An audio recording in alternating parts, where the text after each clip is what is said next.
Hi കൂട്ടുകാരെ, നമുക്കിന്ന് പുതിയൊരു പിക്ചർ ചെയ്യാം. ഇന്ന് നമ്മളൊരു ആപ്പിളിൻ്റെ പടമാണ് വരയ്ക്കുന്നത്.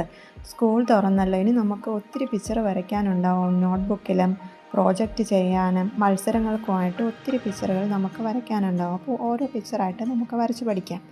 ഇന്ന് ചെയ്യുന്നത് ആപ്പിളിൻ്റെ പിക്ചറാണ്. അപ്പോൾ നമ്മൾ ചെയ്യുന്നത് ക്യാമലിൻ്റെ ആർട്ടിസ്റ്റിക് വാട്ടർ കളർ കേക്ക് ഉപയോഗിച്ചാണ് പിക്ചർ ചെയ്യുന്നത്. ഇത് കുറച്ച് ക്വാളിറ്റിയുള്ള കളറാണ്. അതിനാൽ നമുക്ക് വരയ്ക്കാൻ വേണ്ടി നല്ല ഈസി ആയിട്ട് തോന്നും. അത് first coat, second coat, third coat എന്ന മെത്തേഡിലാണ് വാട്ടർ കളർ യൂസ് ചെയ്യുന്നത്. അപ്പോൾ നമ്മൾ ഫസ്റ്റ് കോട്ടാണ് ആദ്യം ചെയ്യുന്നത്. അതിനായി കളർ ലൈറ്റായിട്ട് എടുത്തതിന് ശേഷം വെള്ളമെടുത്ത് സ്പ്രെഡ് ചെയ്ത് ലയിപ്പിച്ച് എടുക്കണം. അതിനുശേഷം അത് നമ്മൾ കുറച്ച് സമയം ഉണക്കാനായി വെക്കണം. ഉണക്കാൻ വെച്ചതിന് ശേഷം അടുത്ത കോട്ട് അതിൻ്റെ മേളിലായിട്ട് അടിച്ച് മിക്സ് ചെയ്ത് എടുക്കണം.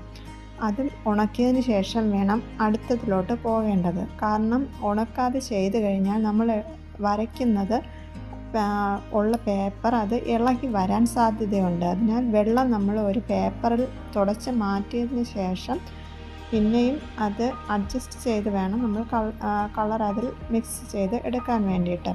ഇങ്ങനെ ഓരോ ഭാഗവും വളരെ ക്ലിയറായിട്ടും വളരെ പതുക്കെ നമ്മൾ ചെയ്തെടുത്തതിന് ശേഷം ഡാർക്ക് കളർ അപ്ലൈ ചെയ്യണം. ആ കളറിൻ്റെ തന്നെ റെഡിൻ്റെ ഡാർക്ക് കളർ മിക്സ് ചെയ്യണം. അതിനായിട്ട് അതിലുള്ള ഡാർക്ക് റെഡ് രണ്ടും മിക്സ് ചെയ്ത് ചെറുതായിട്ടൊരു ബ്ലൂ ടിൻ്റ് കൂടെ മിക്സ് ചെയ്ത് കഴിഞ്ഞാൽ ഡാർക്ക് റെഡ് കിട്ടും. അത് അതിൻ്റെ പുറത്ത് അപ്ലൈ ചെയ്യുക. ഇപ്പോൾ ഏകദേശം കുറച്ച് ഡാർക്കായിട്ടുണ്ട്. ആപ്പിളിൻ്റെ അടിഭാഗത്ത് കുറച്ച് ഡാർക്ക് കളർ കൂട്ടിക്കൊടുത്ത് അതിൻ്റെ ആ ഒരു സൈഡിലൊക്കെ ആയിട്ട് ഡാർക്ക് വരുന്ന സ്പോട്ട് കുറച്ചുകൂടെ ഒന്ന് മിക്സ് ചെയ്തെടുത്ത് വളരെ പതുക്കെ നിങ്ങളത് കളർ ചെയ്തെടുക്കണം. വളരെ സമാധാനത്തിലും ക്ഷമയോടും വേണം നമ്മൾ ചെയ്യാൻ വേണ്ടിയിട്ട്. അങ്ങനെ ചെയ്തതിന് ശേഷം അടിയിലുള്ള ഷാഡോ നമ്മൾ കൊടുക്കണം. ഷാഡോ കൊടുത്തതിന് ശേഷം അത് ഡാർക്ക് ചെയ്ത് കൊടുക്കണം. ഇപ്പോൾ നമ്മുടെ പിക്ചർ ഏകദേശം പൂർത്തിയായിട്ടുണ്ട്. ഈ ഒരു മെത്തേഡിൽ നിങ്ങളെല്ലാവരും വരയ്ക്കാൻ ശ്രമിക്കണം. വരച്ച് നോക്കിയതിന് ശേഷം നിങ്ങളെല്ലാവരും ലൈക്ക് ചെയ്യണം. ഈ കളറും ഈ സാധനങ്ങളുമാണ് ഞാൻ ഉപയോഗിച്ചിരിക്കുന്നത്. നിങ്ങളെല്ലാവരും ചെയ്യുമല്ലോ.